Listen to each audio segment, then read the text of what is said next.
प्रधानमंत्री नरेंद्र मोदी ने CSIR NPL के प्लेटिनम जुबली स्थापना दिवस को किया संबोधित। कहा, वैज्ञानिकों के योगदान पर होगा देश का विकास।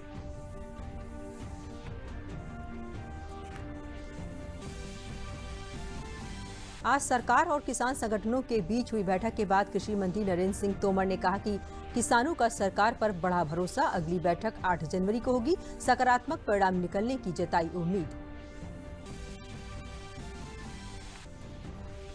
मुख्यमंत्री योगी आदित्यनाथ ने कहा, यूपी होगा हेल्थ टूरिज्म का नया डेस्टिनेशन। कोरोना काल में भारतीय चिकित्सा पद्धति को मिली नई पहचान।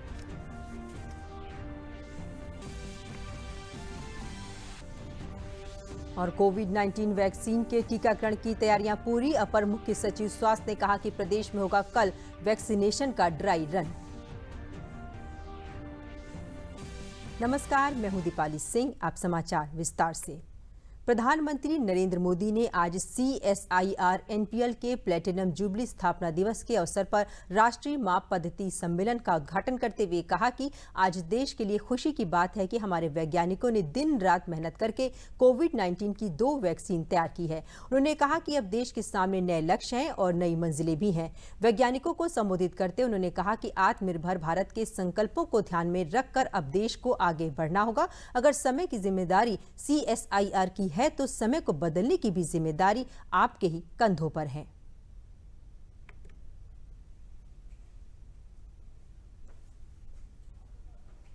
समय के साथ आपकी भूमिका में और विस्तार हुआ है।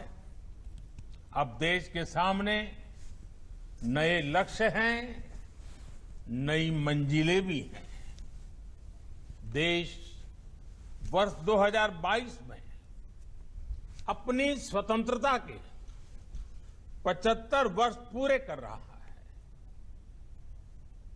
वर्ष 2047 में 2047 में हमारी आजादी के 100 वर्ष होंगे। इस टाइम पीरियड में हमें आत्मनिर्भर भारत के नए संकल्पों को ध्यान में रखते हुए नए मानकों, नए पैमानों, न्यू स्टैंडर्ड्स, न्यू बेंचमार्क्स को गढ़ने की दिशा में आगे बढ़ना ही है। साथियों, CSIR NPL तो भारत का एक प्रकार से टाइम कीपर है, यानी भारत के समय की देखरेख व्यवस्था आपके ही जिम्मे है।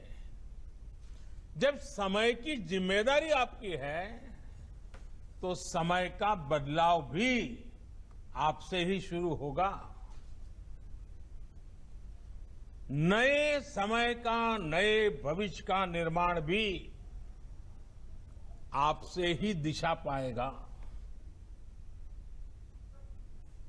प्रधानमंत्री ने कहा कि हमें विदेशी स्टैंडर्ड को छोड़कर अपने स्टैंडर्ड पर ध्यान देना होगा। हमारी गुणवत्ता को दुनिया स्वीकार करे, इस लायक भारत को अपने उत्पाद की गुणवत्ता बनानी होगी। उन्होंने कहा कि दुनिया को हमें भारत के उत्पाद से भरना नहीं है, बल्कि विश्व स्तरीय उत्पाद दुनिया के सामने रखना है और उपभोक्ताओं का मन जीतना है।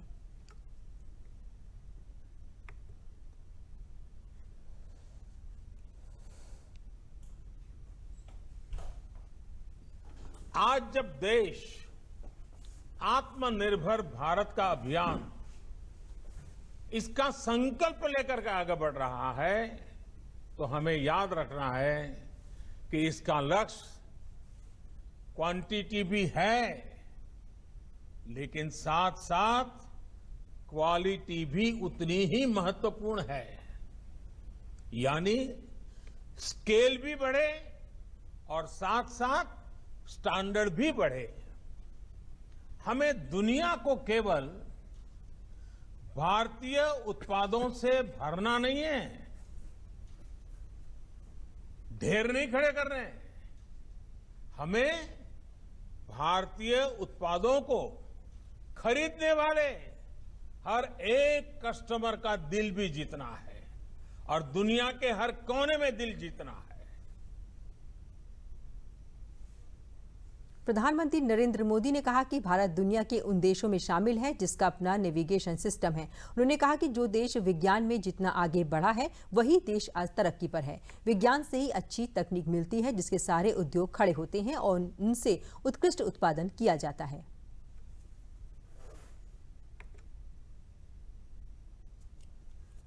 आज भारत दुनिया के उन देशों में है जिनके पास अपना नेविगेशन सिस्टम है।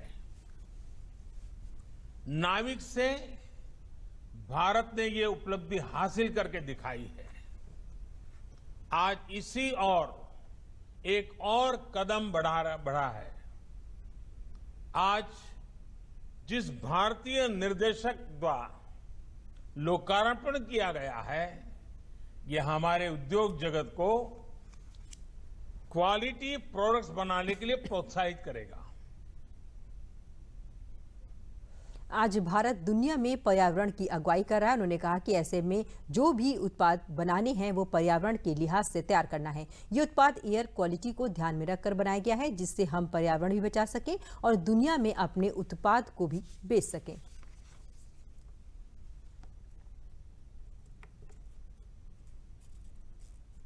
साथियों, आज का भारत पर्यावरण की दिशा में दुनिया का नेतृत्व करने की तरफ बढ़ रहा है, लेकिन एयर क्वालिटी और एमिशन को मापने की टेक्नोलॉजी से लेकर टूल्स तक हम दूसरों पर निर्भर रहे हैं।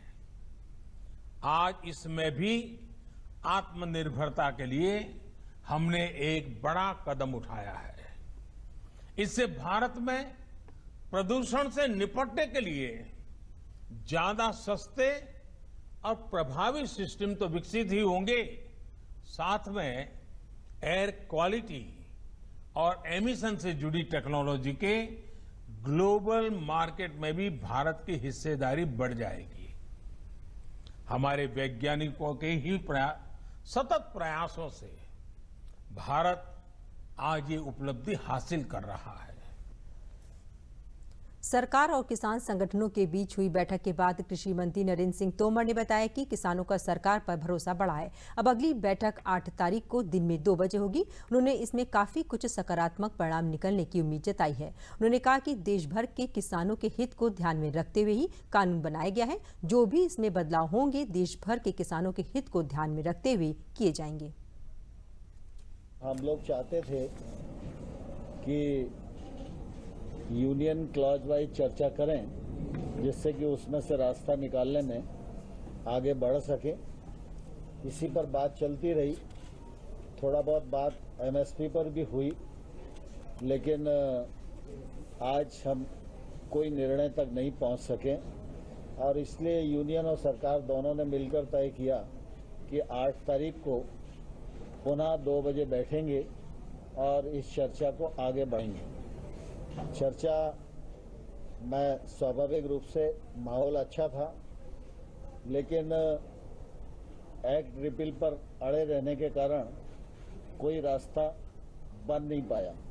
लेकिन मुझे आशा है कि जिस प्रकार की बातचीत आज हुई है उस हिसाब से अगली बैठक में सार्थक चर्चा होगी और संभवतः हम लोग समाधान तक पहुंच पाएंगे। अगर सरकार पर भरोसा नहीं होता तो 8 तारीख की बैठक क्यों तय होती? सरकार और यूनियन दोनों की रजामंदी के कारण ही 8 तारीख की बैठक तय हुई है। इसका मतलब किसानों का भरोसा सरकार पर है और सरकार के मन में किसानों के प्रति सम्मान और संवेदना है। मैं समझता हूँ चर्चा जिस हिसाब से चल रही है उसके आधार पर मैं कह सकता हूँ कि कुल मिला के किसानों की मान्यता ये है कि सरकार इसका रास्ता ढूंढे और हम सब लोगों को आंदोलन समाप्त करने का अवसर दे। देखिए, दरअसल क्या है, जब चर्चा होती है विषय 2 ही है मुख्य रूप से, कानून और एमएसपी। तो चर्चा में बीच बीच में चर्चा आगे बढ़ती है, फिर पीछे जाती है, फिर आगे बढ़ती है, फिर पीछे जाती है। तो ऐसा कुछ नहीं है कि हमने कुछ इस प्रकार से कहा हो, लेकिन कुल मिला के चर्चा ठीक वातावरण में हुई और दोनों तरफ से उत्सुकता है कि जल्दी से जल्दी इसका समाधान निकले। मुख्यमंत्री योगी आदित्यनाथ ने आज अपने सरकारी आवास पर उत्तर प्रदेश लोक सेवा आयोग द्वारा नवनिर्वाचित 1065 आयुर्वेदिक होम्योपैथिक चिकित्सा अधिकारियों को नियुक्ति पत्र का वितरण किया तथा 142 हेल्थ एंड वेलनेस सेंटरों का उद्घाटन भी किया। इस अवसर पर उन्होंने कहा कि आज के दौर में दुनिया आयुर्वेद, योग और नेचुरोपैथी जैसी भारतीय चिकित्सा पद्धतियों की ओर आशा भरी निगाहों से देख रही है। कोविड काल के अनुभव ने पूरी दुनिया को प्राचीन भारतीय ऋषि परंपरा की देन इन चिकित्सा विधियों को वैश्विक स्वीकारता दी है। इस लिहाज से उत्तर प्रदेश को दुनिया के लिए नए हेल्थ टूरिज्म डेस्टिनेशन के रूप में पहचान दिलाई जाएगी। नव चयनित चिकित्सकों से संवाद करते हुए मुख्यमंत्री ने कहा कि हमारे ऋषियों ने नास्ति मूलम अनौषधम का सूत्र दिया था। इसका आशय है कि कोई भी वनस्पति ऐसी नहीं है जिसमें औषधि गुण न हो। हमें अपनी जिज्ञासु प्रवृत्ति को विस्तार देते हुए वनस्पतियों के औषधि गुणों के संबंध में नए शोध करने चाहिए।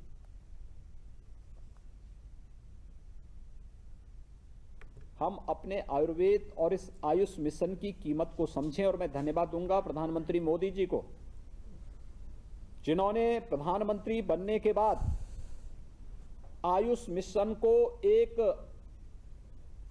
अभियान के रूप में लिया और आयुष मंत्रालय का ही गठन करते हुए इस विधा के प्रोत्साहन के लिए अनेक प्रकार के कार्यक्रम उन्होंने पूरे देश के अंदर प्रारंभ किए और देश का पहला आयुष विश्वविद्यालय भी दिल्ली के अंदर बनाया।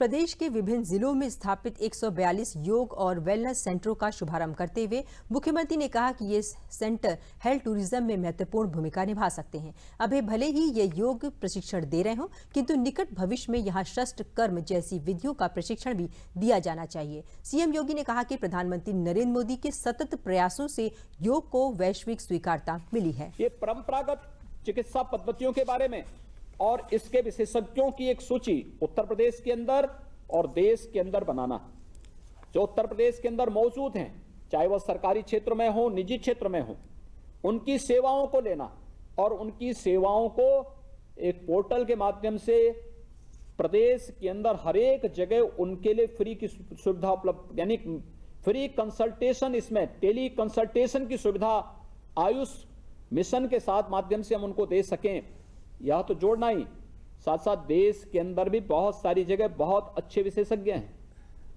बहुत अच्छे विशेषज्ञ हैं, खासतौर पर आयुष से जुड़े हुए तो बहुत अच्छे कार्य हैं। याद रखना, देश के अंदर हम लोगों ने हेल्थ टूरिज्म का जो बहुत अच्छा कॉन्सेप्ट देखा है, ये योग, आयुर्वेद एंड नेचुरोपैथी के माध्यम से इस देश के अंदर आया है और जहां पे लोगों ने इसको मिशन मोड में लेके काम प्रारंभ किया है, वहां पे उन्हें सफलता प्राप्त हुई है और बहुत अच्छे अच्छे विशेषज्ञ आपको देश के अंदर मिलेंगे। उनकी भी सूची बनाना, उनके साथ एक संवाद स्थापित करना और फिर प्रयास होना कि साप्ताहिक, पाक्षिक या मासिक उनके कंसल्टेशन प्रदेशवासियों को प्राप्त हो सके। इसके बारे में भी हमें इस टेलीमेडिसिन की इस व्यवस्था के साथ उन सबको जोड़ना और इसका लाभ प्रदेशवासियों को देना, इसके साथ हमें करना पड़ेगा। अपर मुख्य सचिव स्वास्थ्य अमित मोहन प्रसाद ने आज प्रेस वार्ता में बताया कि प्रदेश में वैक्सीनेशन की सारी तैयारियां पूरी की जा चुकी हैं। सबसे पहले हेल्थ केयर वर्कर्स और फ्रंट लाइन वर्कर्स का टीकाकरण किया जाएगा। इसके बाद 50 साल से ऊपर की आयु के लोगों को तथा वह गंभीर बीमारी से ग्रसित लोग जो 50 वर्ष से कम के हैं, उनका टीकाकरण भी किया जाएगा। प्रदेश में वैक्सीनेशन की तैयारी के लिए सारी व्यवस्था की जा रही है। सबसे पहले जो हेल्थ केयर वर्कर्स हैं, जो स्वास्थ्य कर्मी हैं, उन्हें और जो फ्रंट लाइन वर्कर्स हैं, जिन्होंने कंटेनमेंट जोन में और बाकी के ऐसे जगह जहां पर की संक्रमण की संभावना थी और है, वहां पर लगातार काम किया है, जैसे पुलिस के हमारे जवान हैं, जैसे हमारे सफाई कर्मी हैं, होमगार्ड के लोग हैं, जैसे राजस्व के लोग हैं, इन लोगों को प्राथमिकता पर वैक्सीनेशन इनका किया जाएगा, इनको टीका लगाया जाएगा। इसके पश्चात जो लोग 50 वर्ष से ऊपर की आयु के हैं, क्योंकि इनमें कई बार जटिलता आने की संभावना रहती है, तो 50 वर्ष से ऊपर की आयु के लोगों को वैक्सीनेट किया जाएगा, उनका टीकाकरण किया जाएगा। और उसके पश्चात जो 50 साल से कम के लोग जिनमें पहले से कोई बीमारी है, जैसे कैंसर है या डायलिसिस हो रही है, किडनी की बीमारी है या लंग्स की कोई बीमारी है, जिनमें पहले से कोई कोमॉर्बिड कंडीशन है, उनके वैक्सीनेशन का कार्य किया जाएगा। उन्होंने बताया कि कल प्रदेश में कोविड वैक्सीन के टीकाकरण का ड्राई रन पूरे प्रदेश में किया जाएगा। इस दौरान सभी व्यवस्थाएं चेक की जाएंगी और जो गुंजाइश रह जाएगी उसे आगे पूरा किया जाएगा।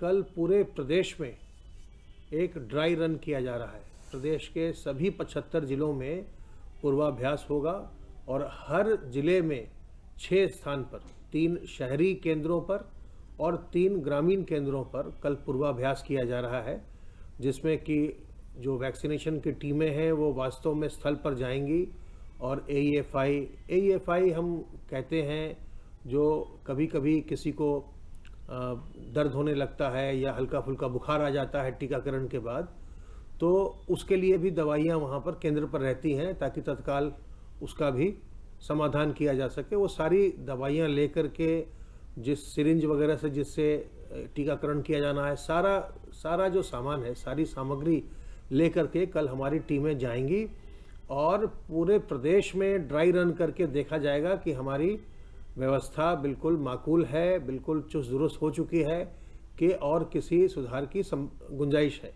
जो भी कल निकल कर आएंगे बिंदु, उन पे जो भी सुधार आवश्यक होगा उस सुधार को भी करवाया जाएगा। समाचार अभी और भी हैं, पहले लेते हैं एक विराम। यह क्या हुआ है? कान में दर्द, चलो डॉक्टर जी के पास। डॉक्टर जी ने कहा है ये है स्वेटर बुनने, आग जलाने, बाल बांधने और लिखने के लिए, कान साफ करने के लिए नहीं। तेल और दूध इसमें मत जाने देना। और अगर कान में दर्द हो या कान से पानी आए तो जाना डॉक्टर जी के पास। अगर गुड़िया की हंसी चाहिए तो ध्यान रखिए। सुन लो बात है ज्ञान की, कदर कीजिए अपने कान की।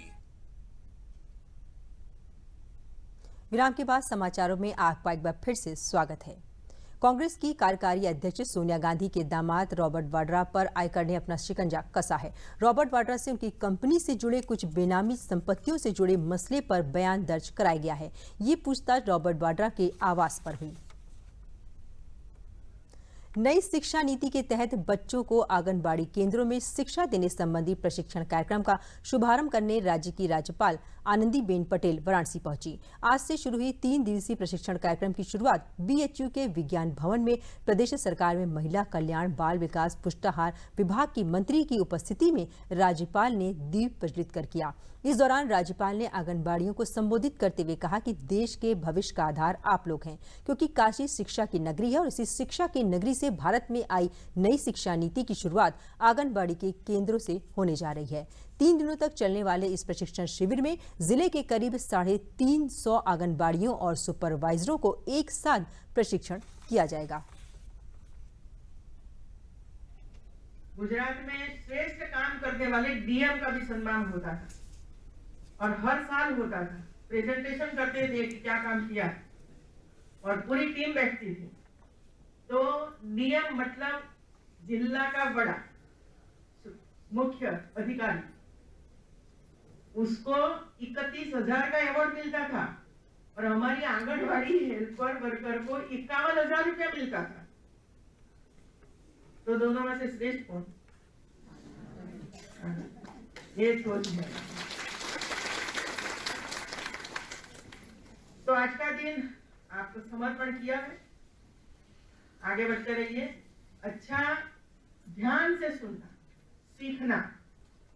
आंगनवाड़ी वर्कर्स का जो मेरे आंगनवाड़ी की वर्कर्स हैं, जो सुपरवाइजर्स हैं, CDPOs हैं, उनका विद्या भारती के सहयोग से और माननीय राज्यपाल महोदय के मार्गदर्शन से हम लोगों ने आज एक प्रशिक्षण शिविर जो 3 दिन चलेगा उसका आयोजन किया है कि किस तरीके से जो नई शिक्षा नीति है उसमें जिस तरीके से काम होना है आंगनवाड़ी के स्तर पर, बच्चों को जो जिस तरीके से शिक्षित करना है, उन चीज़ों का पूरा प्रारूप तैयार करके और उसका शिविर आज 3 दिन के लिए हम लोगों ने लगाया है। बरेली में केंद्रीय श्रम एवं रोजगार मंत्री संतोष गंगवार ने कहा है कि राजनीतिक कारणों की वजह से किसान बिल का विरोध हो रहा है। वास्तव में सभी जानते हैं कि देश के 85% किसानों के पास बहुत कम जमीन है और वे इस विरोध से बहुत दूर हैं। आजादी के बाद से पहली बार किसान के खातों में पैसा भेजने का काम प्रधानमंत्री नरेंद्र मोदी ने किया है। स्वामीनाथन आयोग की रिपोर्ट और किसान की इनकम कैसे बढ़े, इस पर काम हो रहा है। किसानों की आर्थिक स्थिति को कैसे सुधारा जा सके, इन्हीं बातों पर ध्यान दिया जा रहा है।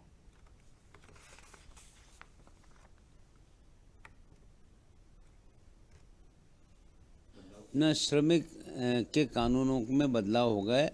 44 कानूनों को 4 कोर्ट्स में बदल दिया गया है।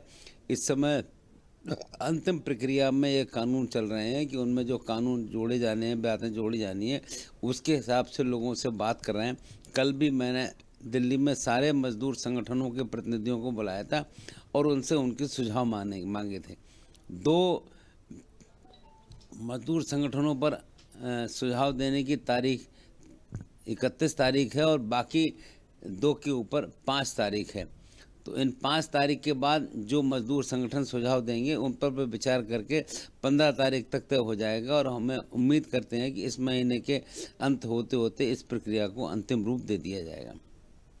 देवरिया सलेमपुर संसदीय क्षेत्र के बंगरा बाजार में स्वतंत्रता संग्राम सेनानी भागवत भगत खंजड़ी वाले बाबा के जन्म जयंती समारोह पर उप मुख्यमंत्री केशव प्रसाद मौर्य ने 120 करोड़ रुपए से अधिक लागत की परियोजनाओं का लोकार्पण और शिलान्यास किया। समारोह में उप मुख्यमंत्री ने कहा कि केंद्र और प्रदेश सरकार की योजनाओं को सभी तक पहुंचाया जाए। उन्होंने कहा कि भागवत भगत की स्मृति में जल्द ही एक इंटर कॉलेज खोला जाएगा। उन्होंने कहा कि सरकार का काम जनता को देख रहा है। समाचारों में आगे बढ़ते हैं। प्रदेश सरकार में विधायी एवं न्याय ग्रामीण अभियंत्रण विभाग के कैबिनेट मंत्री ब्रजेश पाठक ने अपने 1 दिवसीय दौरे के दौरान आज मुरादाबाद स्वतंत्रता संग्राम सेनानियों के कार्यक्रम में भाग लिया। बाद में जनपद न्यायालय परिसर में बार एसोसिएशन के नवनिर्वाचित पदाधिकारियों के शपथ ग्रहण कार्यक्रम की अध्यक्षता करते हुए नवनिर्वाचित पदाधिकारियों को शपथ ग्रहण कराई। मीडिया से बात करते उन्होंने बताया कि आज भारत तेजी के साथ बदलाव की ओर बढ़ रहा है। आज विश्व के मजबूत राष्ट्र भी भारत की तरफ आंख उठाने की हिम्मत नहीं करते हैं। वहीं उन्होंने कहा कि मोदी जी ने देशवासियों को सबसे पहले कोरोना वैक्सीन उपलब्ध कराने का अपना वादा पूरा किया है।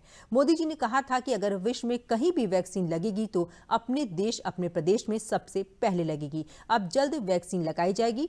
इस दौरान गाजियाबाद के मुरादनगर में हुए हादसे में 24 लोगों की मौत पर संवेदना व्यक्त करते उन्होंने कहा कि मुख्यमंत्री योगी आदित्यनाथ ने आरोपियों के खिलाफ कड़ी कार्रवाई के आदेश दिए हैं और कुछ गिरफ्तारियां भी हुई हैं। कड़ा एक्शन लिया है। संबंधित लोगों पर एफआईआर दर्ज कराई गई है। जो पीड़ित हैं उनके साथ पूरी सरकार खड़ी है। हम किसी भी लापरवाह अधिकारी को, कर्मचारी को बख्शेंगे नहीं।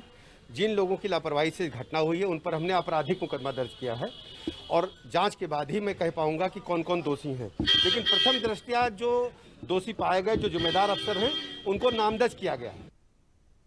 समाचार अभी और भी हैं, पहले लेते हैं एक विराम।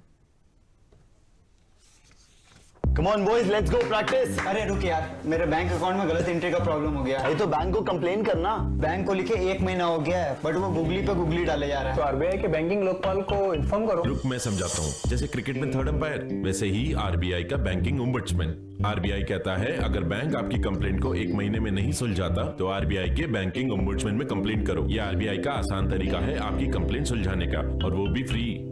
समझे? आरबीआई कहता है जानकार बनिए, सतर्क रहिए।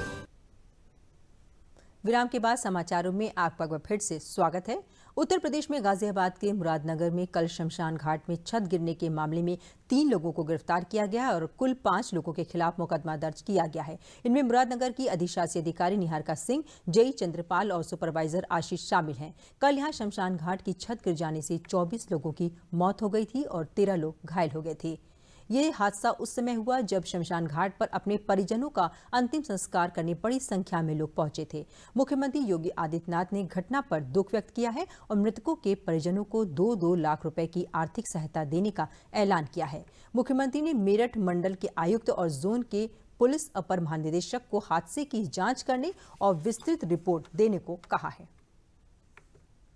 समाजवादी पार्टी के राष्ट्रीय अध्यक्ष अखिलेश यादव ने आज प्रेस वार्ता कर कहा कि उन्होंने कोरोना वैक्सीन को लेकर विशेषज्ञों और वैज्ञानिकों पर कोई सवाल नहीं उठाया है। उन्होंने कहा कि हमारा सवाल था कि ये वैक्सीन कब कैसे मिलेगी।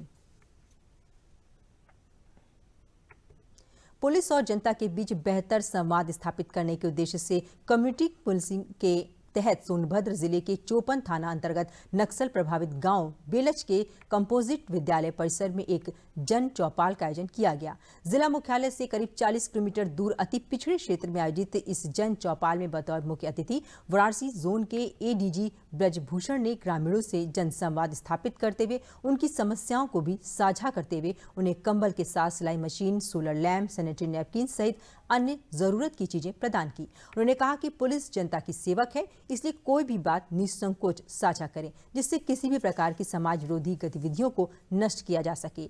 मानव तस्करी जैसी आशंकाओं पर दूरदर्शन से बात करते हुए एडीजी ने कहा कि ऐसी घटनाओं को रोकने और उन पर अंकुश लगाने के दृष्टिकोण से सरकार की मंशा के अनुरूप मानव तस्करी से जुड़ा एक थाना खोला जा रहा है, जहां सिर्फ उससे जुड़े मामलों को ही देखा जाएगा और इससे जुड़े असामाजिक तत्वों को दंडित भी किया जाएगा।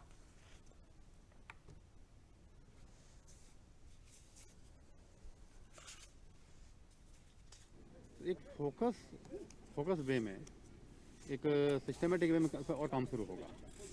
वैसे जो आप बता रहे हो वैसे कोई घटनाएं फिलहाल यहाँ नहीं हो रही हैं। लगभग मैं 1.5 साल से देख रहा हूँ, ऐसा कोई इंसिडेंट सामने नहीं आया है। फिर भी पुरानी हिस्ट्रियों को ध्यान में रखते हुए थाना खोला जा रहा है। वहाँ उससे फायदा होगा, किसी को भी जानकारी है, कोई किसी प्रकार की है तो वहाँ सूचना दे सकता है और वो थाना इसी काम के लिए होगा। तो फुल फ्लेज इसी दिशा में काम करेगा। कहीं कोई बाहर का कोई गैंग तो यहाँ ऑपरेट नहीं कर रहा है। उसको रोकने में, उनके खिलाफ कार्रवाई करने में और बाहर की जो एजेंसियां हैं उनसे भी कोऑर्डिनेशन करने में उससे काफ़ी हेल्प मिलेगी। भारतीय सेना में सैनिक श्रेणी में महिला सैन्य पुलिस के दूसरे बैच की भर्ती रैली की प्रक्रिया शुरू की जा रही है। उत्तर प्रदेश और उत्तराखंड के सभी जिलों के अभ्यर्थियों के लिए भारतीय सेना में महिला सैन्य पुलिस के नामांकन के लिए AMC centre and college Lucknow के स्टेडियम में 18 जनवरी 2021 से 30 जनवरी 2021 तक मुख्यालय भर्ती कार्यालय लखनऊ द्वारा भर्ती रैली का आयोजन किया जाएगा। इसमें उत्तर प्रदेश उत्तराखंड के सभी जिलों की 5,858 महिला उम्मीदवारों की भर्ती रैली प्रक्रिया में शामिल होने की उम्मीद है। विस्तृत जानकारी के लिए 27 जुलाई 2020 की अधिसूचना को पढ़ें तथा दलालों और धोखेबाज व्यक्तियों से अभ्यर्थी सावधान रहें। और अब बात मौसम की। उत्तर प्रदेश में ठंड का प्रकोप जारी है। ऐसे में कल दिल्ली सहित उत्तर प्रदेश, हरियाणा और राजस्थान के कई इलाकों में हुई बारिश ने ठंड को बढ़ा दिया है। मौसम विभाग ने आज भी उत्तर पूर्व राजस्थान, हरियाणा, दिल्ली और पश्चिमी उत्तर प्रदेश से सटे इलाकों में बारिश का अनुमान जताया है। अभी पश्चिम विक्षोभ मध्य पाकिस्तान के ऊपर स्थित है। इसके उत्तरी पंजाब से लेकर उत्तर पूर्व अरब सागर तक कम दबाव का क्षेत्र बना हुआ है। अरब सागर से चलने वाली दक्षिणी पश्चिमी हवा के पश्चिमी विक्षोभ के साथ टकराने से मुंबई के कई इलाकों में तड़के हल्की बारिश हुई है। दिल्ली सहित उत्तर भारत के राज्यों में कल सुबह हुई बारिश की तरह के ही वायुमंडलीय लक्षण बने हुए हैं। मौसम विभाग के अनुसार आज शाम ललितपुर, झांसी, महोबा, हमीरपुर, शामली, बागपत, गाजियाबाद, मेरठ और मुजफ्फरनगर जनपद के इलाकों में बारिश हो सकती है। बादलों की आवाजाही जारी रहेगी। तेज हवाओं के चलने से आने वाले समय में गलन बढ़ सकती है। और अंत में प्रमुख समाचार एक बार फिर।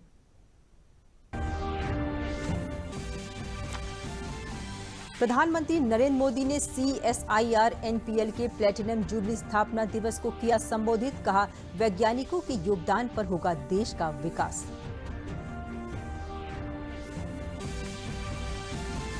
आज सरकार और किसान संगठनों के बीच हुई बैठक के बाद कृषि मंत्री नरेंद्र सिंह तोमर ने कहा, किसानों का सरकार पर बढ़ा भरोसा। अगली बैठक 8 जनवरी को होगी। सकारात्मक परिणाम निकलने की जताई उम्मीद।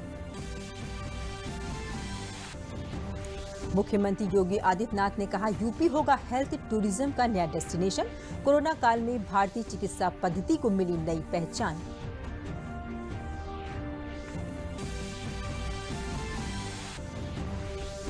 और कोविड-19 वैक्सीन के टीकाकरण की तैयारियां पूरी। अपर मुख्य सचिव स्वास्थ्य ने कहा, प्रदेश में होगा कल वैक्सीनेशन का ड्राई रन।